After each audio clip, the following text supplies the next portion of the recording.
आज हम बात करेंगे एग्ज़ाम्स से डर के बारे में। अब एग्ज़ाम्स करीब आ चुके हैं और ज़्यादातर बच्चे जो साल भर पढ़ रहे थे वो परेशान होने लगे हैं कि अब एग्ज़ाम्स में कैसा होगा, क्या होगा। अच्छे बच्चे इस बात से परेशान हैं कि उनके नंबर कम ना हो जाएं।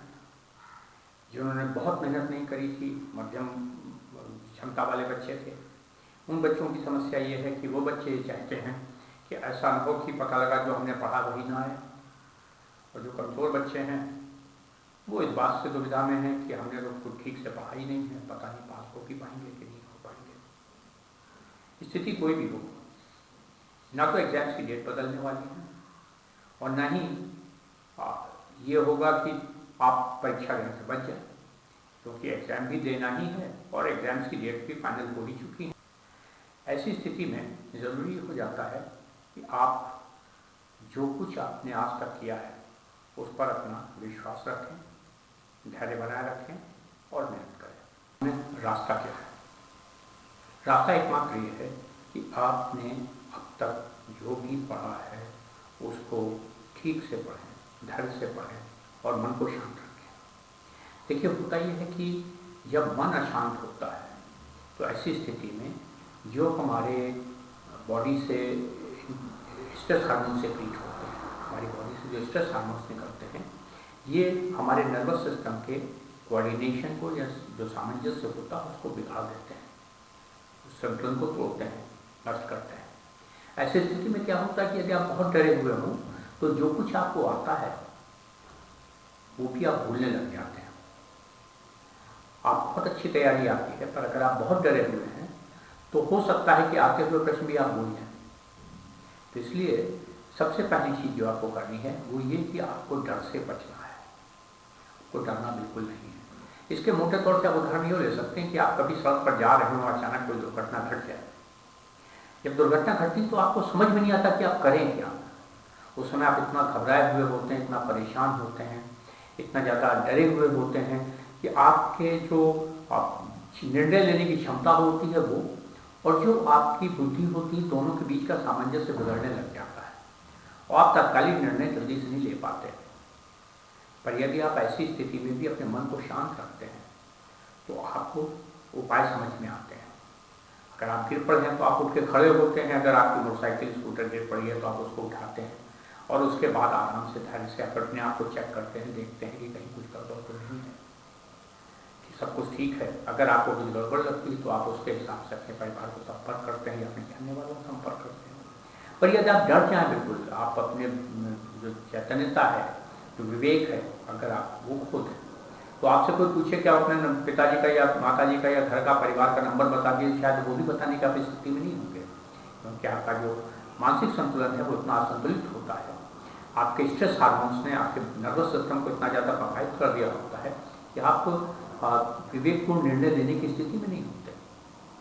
तो इसलिए सबसे पहली चीज़ जो आपको रखनी है, जो सबसे इम्पॉर्टेंट बात आपको ध्यान रखनी है वो ये कि आप धैर्य से अपनी पढ़ाई करते रहें और जो कुछ भी पढ़ा है, जैसा भी पढ़ा है उस हिसाब से अपने आप को प्रिपेयर करें, तैयार करें।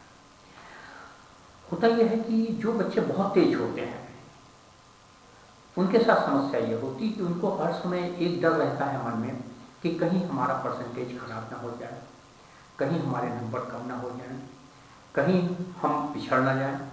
और उस कोशिश में वो इतना ज़्यादा घबराए रहते हैं, इतना परेशान रहते हैं, वो भी परेशान रहते हैं, उनके परिवार वाले परेशान रहते हैं। और ऐसी स्थिति में कई बार ऐसी स्थितियाँ आई हैं। मैंने अपने बहुत लंबे लगभग 40-42 साल 45 साल के जो हमारा टीचिंग का अनुभव है उसमें मैंने देखा कि अच्छे बच्चे जिनको सब कुछ आता था, जो ओवर कॉन्फिडेंट थे, जिनको कि हमें पूर्ण विश्वास था कि बहुत अच्छा कर सकते हैं, वो इम्तिहान में इतना विचलित हो जाते थे कि अपने आप पे कंट्रोल नहीं कर पाते थे। आते हुए सवालों को देख कर रोने लगते थे कि ये तो हम नहीं कर पाएंगे। ऐसा इसलिए होता था कि उनके मन में बोझ होता था, डर होता था, फियर होता था, कॉन्फिडेंस खत्म हो गया होता था अपने आप से। बेहतर तरीका क्या होता है कि आप अगर बहुत मेहनती बच्चे हैं, बहुत मेहनत से आपने पढ़ाई की है, आपको बहुत अपेक्षाएं हैं अपने रिजल्ट के साथ, तो आप डरने से कुछ नहीं होगा। आपने पढ़ा है, ईमानदारी से पढ़ा है, तो कोई बात नहीं, डरने की क्या जरूरत है भाई। अक्सर बच्चे कहते हैं साहब सबको तो पढ़ाई, एक दो टॉपिक नहीं तैयार हो पाए, इनमें परेशानी है, ये हमारे अच्छे से तैयार नहीं है। अरे भाई आप ये मान के क्यों बैठे हैं कि सारा सवाल उसी चैप्टर से आएगा जो आपने नहीं पढ़ा है, आपको कम आता है?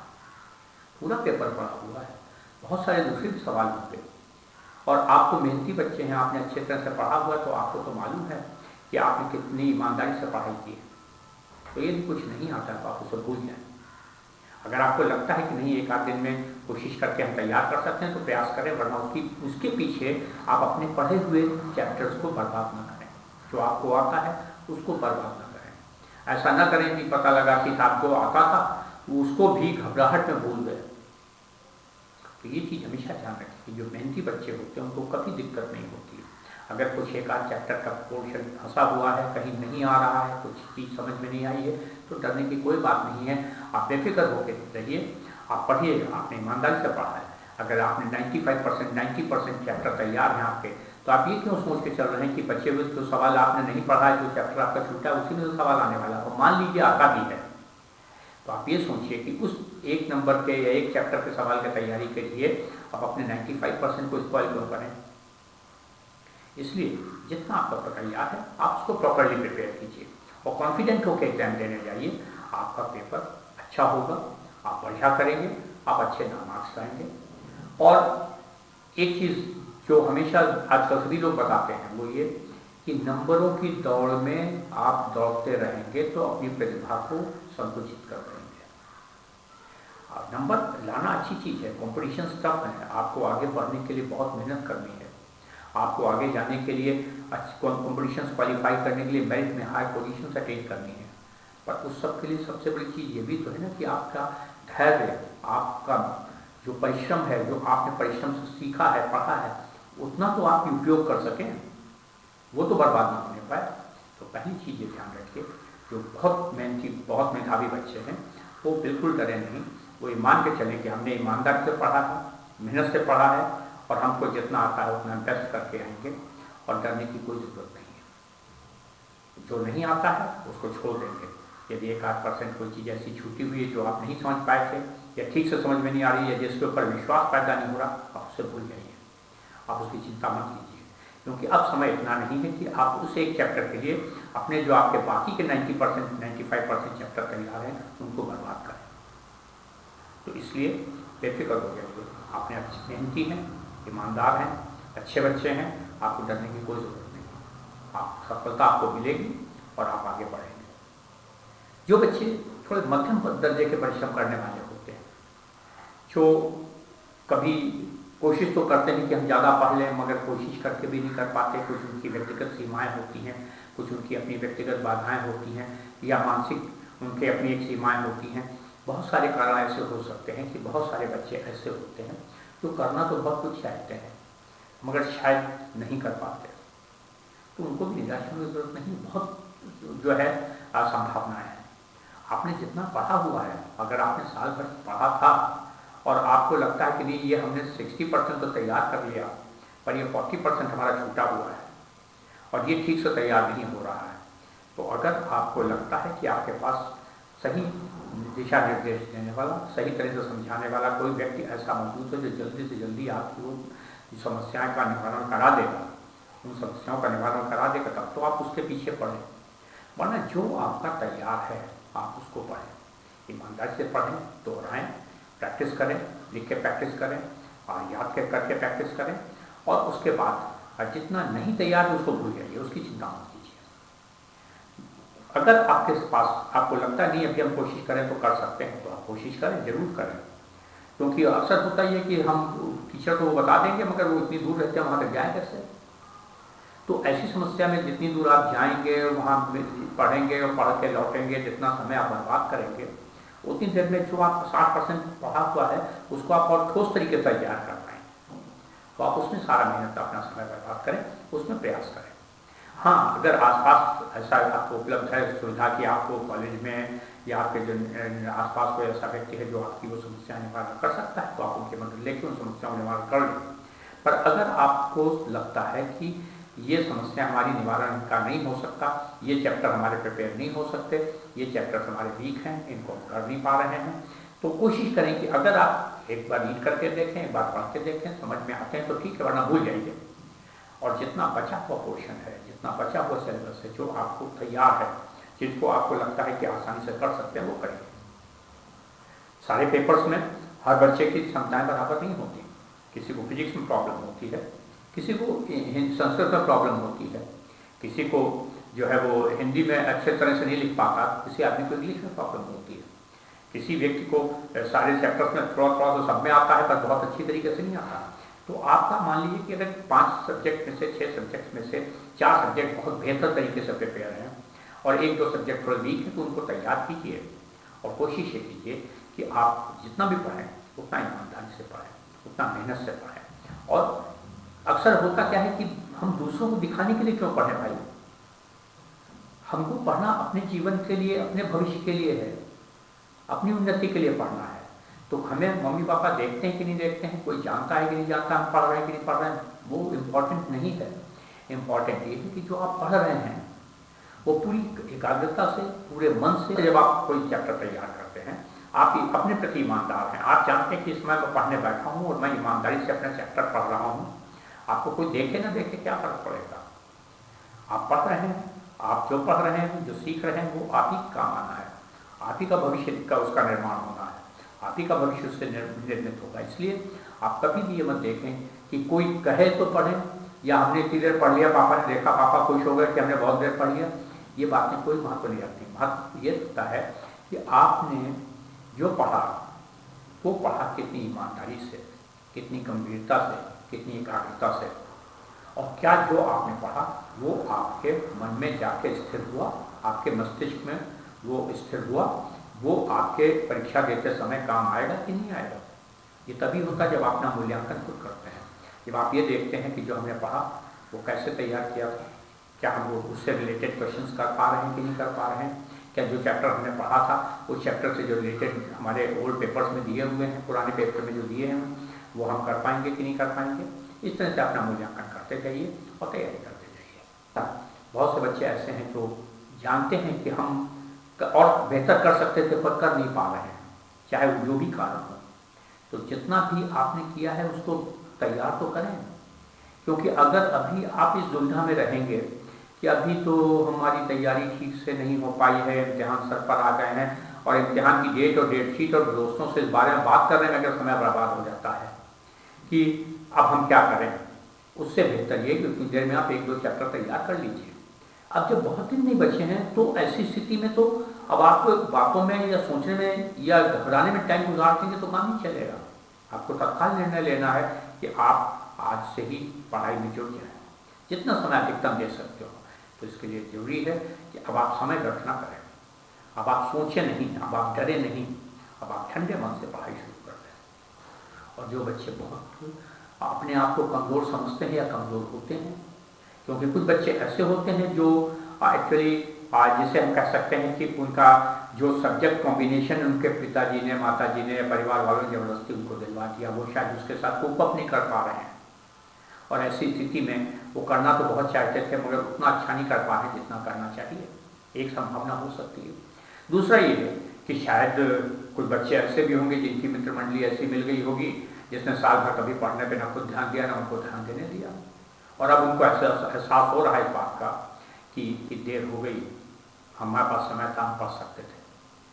अगर आप उस श्रेणी में आते हैं कि आप अपने को कमज़ोर विद्यार्थियों की श्रेणी में रखते हैं, तब भी डरने की कोई ज़रूरत नहीं, क्योंकि डरने से होगा क्या? क्या एग्जाम की डेट बदल जाएंगी? क्या एग्जाम पोस्टपोन हो जाएंगे? अब कोरोना का पीरियड खत्म हो गया, ये भी नहीं होगा कि एग्जाम कैंसिल हो जाए। एग्जाम्स तो होने ही हैं और आपको एग्जाम देना ही। तो जब एग्जाम देना ही और एग्जाम सर पे आ चुके हैं तो ऐसी स्थिति में अब आपके सामने ऑप्शन क्या है? एकमात्र ऑप्शन ये है, अब आप पढ़ें। अब आप डर रहे हैं कि जब पढ़ेंगे तो मगर फेल हो गए तो। देखिए, अगर आप ईमानदारी, एक चीज़ हमेशा याद रखिए, जो बच्चे अपनी पढ़ाई के प्रति, अपने प्रति ईमानदार होते हैं उनको कभी किसी चीज़ से समस्या नहीं होती। अगर आपको यह एहसास हो गया है कि हम कमज़ोर हैं, हमने पढ़ाई ठीक से नहीं की थी, अब हमारे पास ज़्यादा समय नहीं है, हम कैसे क्या करें, तो डरने की कोई बात नहीं है। आज से आप अपनी किताबें निकालें पूरी एकाग्रता से, सारे दोस्तों को तिलांजलि देके, सारे जो ऐप्स हैं उनको तिलांजलि दे के, मोबाइल टीवी सबको तिलांजलि दे करके अगले 1 महीने जी जान लगा के पढ़ लीजिए और चिंता करते ही न करें, मेहनत करें, अपने प्रति ईमानदार रहें और धैर्य के साथ काम लें। क्योंकि एक चीज़ हमेशा जो मैंने शुरू में कहती थी कि जब भी कभी आप डरे हुए होते हैं तो आपका जो आते हुए पोर्शंस होते हैं, जो चैप्टर आपको आते हैं, जो आपके पढ़े हुए हैं, वो भी आप भूलने लग जाते हैं, उनकी भी आप ठीक से उनको एक्सप्लेन नहीं कर पाते, उनको बता नहीं पाते। ये सबके साथ लागू होती है, चाहे वो बच्चा टॉपर हो और चाहे बच्चा बैक बेंचर हो, सबके साथ ये बात लागू होती है कि यदि वो अब बहुत ज़्यादा डरा हुआ है, बहुत ज़्यादा घबराया हुआ है, बहुत ज़्यादा परेशान हुआ है, तो वो आते हुए क्वेश्चंस को भी कर नहीं पाएगा। उसको मालूम है कि ये क्वेश्चन हमको आता है, ये हम कर सकते थे, मगर डर की वजह से पता लगा लास्ट मोमेंट पे जो है वो उसको कैलकुलेशन समझ में नहीं आ रही है, क्वेश्चन का आंसर ही समझ में नहीं आ रहा है, याद ही नहीं आ रहा है। हाँ, मालूम तो है, आता तो है, हमने पढ़ा तो था, हमको याद है अच्छी तरह से, आज इस समय ध्यान में नहीं आ रहा। तो वो इस समय ध्यान में ना आना जो है वो इसलिए होता है क्योंकि आप डरेबूर होते हैं, आप घबराए होते हैं, आप परेशान होते हैं। और डरने, घबराने या परेशानी में आपका जो न्यूरल कोऑर्डिनेशन है, जो हमारी बॉडी के अंदर जो हमारे हार्मोन सिक्रीट होते हैं, वो हमारे नर्वस सिस्टम के साथ जो डिसबैलेंसेस जनरेट करते हैं, उससे हमारी मेमोरी बहुत अफेक्टेड होती है। तो ऐसी स्थिति में आप बहुत प्रयास करके भी अपना अच्छा परफॉर्म नहीं कर पाते। इसलिए आपने अगर साल भर नहीं पढ़ा था तो कोई डरने की बात नहीं, अब आप शुरू करें, अभी किताबें निकालें, पढ़ने बैठ जाएं, पढ़ें ईमानदारी से, अपने परिवार को दिखाएं नहीं, अपने दोस्तों को दिखाएं नहीं, अपने किसी को प्रभावित करने के लिए मत पढ़ें, अपने भविष्य के लिए, अपने जीवन के लिए पढ़ें और उसके बाद पढ़ करके तरक्की करें, जीवन में आगे आपको सफलता मिलेगी। डरने की कोई बात नहीं। ये जरूर है कि हो सकता है कि जो मेधावी बच्चे थे, जो 90% 95% वाले थे, तो वो तो नहीं आप कर पाएंगे, पर कम से कम अगर आप आज से ईमानदारी से पढ़ने बैठ जाएंगे तो ये गारंटी है कि आप फेल नहीं होंगे, आप पास जरूर होंगे। आप दूसरे बच्चे जो 10 में से मान लीजिए पेपर में 10 सवाल थे, तो 10 में से कोई बच्चे 8 सवाल करके आएंगे, कोई 6 सवाल करके आएंगे, आप भी कम से कम 4-5 सवाल कर लेंगे यदि आप धैर्य के साथ, ईमानदारी के साथ पढ़ाई आज से शुरू कर देते हैं। तो एग्जाम से डरे नहीं, एग्जाम का सामना करें और सफलता प्राप्त करें। चाहे बच्चे जो तेज हैं उनके साथ ये है कि अब जो नहीं पढ़ा था उसको भूल जाएं, जो पढ़ा है उसको तैयार करें। जो मध्यम श्रेणी के बच्चे हैं वो भी यही करें कि जितना आता है, जिस पे उनको कॉन्फिडेंस है, उसको कॉन्फिडेंस के साथ प्रिपेयर करें। और जो बच्चे कमज़ोर हैं उनके साथ भी यही एकमात्र रास्ता है कि जो कुछ भी आप अधिकतम पढ़ सकते हैं, आप पुराने पेपर लाइए, अनसॉल्व पेपर लाइए, उन अनसॉल्व पेपर से सेलेक्टेड क्वेश्चन सेलेक्ट कीजिए और उसके बाद उनको तैयार कीजिए और उसके बाद कोशिश करेंगे तो अच्छे नंबरों से आप भी इस तरह से पास हो जाएंगे कि आपको भी लगेगा कि ये उम्मीद हम छोड़ चुके थे, हमने कर लिया। और कर सकते हैं, सब बच्चे कर सकते हैं। तो इसलिए आपको डरने को जरूरत। हाँ, एक बात और मैं कहना चाहूँगा, मेरा अब तक अनुभव रहा है कि अक्सर क्या होता है कि परिवार वाले, माता पिता, जो बड़े भाई बहन हैं, वो जब बच्चे एग्जाम देने जा रहे होते हैं तो कहते हैं भाई देखो ठीक से खा पी लो, ये भी खा लो, वो भी खा लो, अच्छा से खा लो, ये कर लो। एक चीज़ ये जरूर करिए, ये इसके वैज्ञानिक तथ्यों पर आधारित बात है कि जब आप परीक्षा देने जा रहे हैं उस समय जो भी खाएं वो हल्का खाएं, सुपाच्य खाएं, पौष्टिक खाएं और उसमें कार्बोहाइड्रेट की, शुगर की मात्रा सफिशिएंट होनी चाहिए। जो गरिष्ठ भोजन होता है, भारी भोजन होता है, जो हैवी डिशेस होती हैं, जो पनीर की बनी चीज़ें हैं या जो पनीर मिल्क डेरिवेटिव, दूध डेरिवेटिव के दूध के प्रोडक्ट की बनी हुई चीज़ें जो होती हैं, मिल्क प्रोडक्ट जो होते हैं, इनके कारण, और अगर तली भुनी चीज़ें ज़्यादा हैं, मसालेदार चीज़ें हैं या भारी भोजन या भरपेट भोजन है, बहुत ज़्यादा मात्रा में भोजन आपने किया, इन सभी स्थितियों में क्या हो जाता है कि शरीर में खाना खाने के कुछ देर बाद सुस्ती आती है। ये सुस्ती जो होती है ये आपके न्यूरल कोऑर्डिनेशन को डिस्टर्ब करती है। नतीजा क्या होता है कि रिफ्लेक्सेस होते हैं, वीक हो जाते हैं। आप सवाल पढ़ते हैं पर पढ़ने के बाद आप उतनी अच्छे तरीके से अपने आप को तुरंत जो रिस्पॉन्स आपका नॉर्मल कोर्स में होना चाहिए था वो रिस्पॉन्स नहीं रहता है सुस्ती की वजह से। और ये सुस्ती आती है या तो भोजन बहुत भारी हो या बहुत ज़्यादा मात्रा में हो। तो जब भी कभी आप परीक्षा देने जा रहे हैं तो कोशिश ये करें कि खाना हमारा पौष्टिक हो, सुपाच्य हो, हल्का हो और कार्बोहाइड्रेट की मात्रा काफ़ी हो, क्योंकि जो भी एग्जाम के दौरान सारा काम तो ब्रेन को करना है ना, नर्वस सिस्टम और ब्रेन का कोऑर्डिनेशन है, सारा काम तो ब्रेन के थ्रू होना है, और ब्रेन जो है इसको एक्टिव रहना ज़रूरी है। और जब आपने कभी पढ़ा होगा, जो पॉलिटिकल साइंसेस के स्टूडेंट्स वो जानते होंगे कि मस्तिष्क जो होता है या जो हमारा नर्वस सिस्टम होता है, ये हमारे शरीर की अधिकतम ऊर्जा कंज्यूम करता है, यहाँ अधिकतम ऊर्जा का उपयोग होता है। ऐसी स्थिति में यदि आपके बॉडी में कार्बोहाइड्रेट की डेफिशिएंसी हो जाए, कार्बोहाइड्रेट के कंटेंट्स कम पड़ जाए, तो नर्वस सिस्टम जो है वो उतना अच्छा कोऑर्डिनेट नहीं कर पाता। इसका बहुत अच्छा उदाहरण यही है, आप यूँ देखिए, जब आप घर से सुबह जल्दी जल्दी कॉलेज चले जाते हैं और वहाँ जाके बैठे हुए हैं दिन भर, 2-3 पीरियड की पढ़ाई के बाद आपको सुस्ती लगने लगती है, कभी कभी कुछ बच्चे क्लास में झपकी मारने लग जाते हैं, सोने लग जाते हैं, कुछ को नींद आने लग जाती है, कुछ को जम्हाई आने लग जाती हैं। ये सब जो साइन होते हैं, ये होते हैं न्यूट्रिशन डेफिशिएंसी के या कार्बोहाइड्रेट डेफिशिएंसी के, जो कि नर्वस सिस्टम को स्लो डाउन कर देते हैं और वो रेस्ट मांगने लग जाता है। तो ये स्थिति एग्जाम के दौरान तो नहीं चल पाएगी ना। एग्जाम के दौरान तो आपका नर्वस सिस्टम बहुत अलर्ट रहना चाहिए। वो तभी है जब आपने कार्बोहाइड्रेट रिच फूड लिया हुआ हो, शुगर काफ़ी क्वांटिटी में रही हो, ताकि ड्यूरिंग एग्जाम्स आपको सफिशिएंट क्वांटिटी में कार्बोहाइड्रेट या शुगर मिलती रहे, ताकि आपकी एनर्जी सप्लाई का काम रुके नहीं नर्वस सिस्टम को, और आप बेहतर तरीके से काम कर पाएँ। तो ऑल द बेस्ट विशेस, डरने की कोई बात नहीं है, मेरी शुभकामनाएं आपके साथ हैं। और आप जो भी बच्चे सुन रहे हैं, इस वीडियो को देख रहे हैं, मैं ये विश्वास दिलाता हूँ कि जो कुछ मैंने कहा, अगर आप उस पर अमल करेंगे तो आप स्वयं महसूस करेंगे कि आप किसी से कमज़ोर नहीं हैं। आप बहुत कुछ कर सकते हैं और बहुत कुछ करेंगे। अभी पूरा जीवन पड़ा हुआ है, और बहुत ये जो नियम होते हैं कि धैर्य, शांत मन, आत्मविश्वास और सबसे बड़ी चीज़ एकाग्रता, ये बनाए रखेंगे, आपको सफलता अवश्य मिलेगी। ठीक, मेरी शुभकामनाएं, धन्यवाद।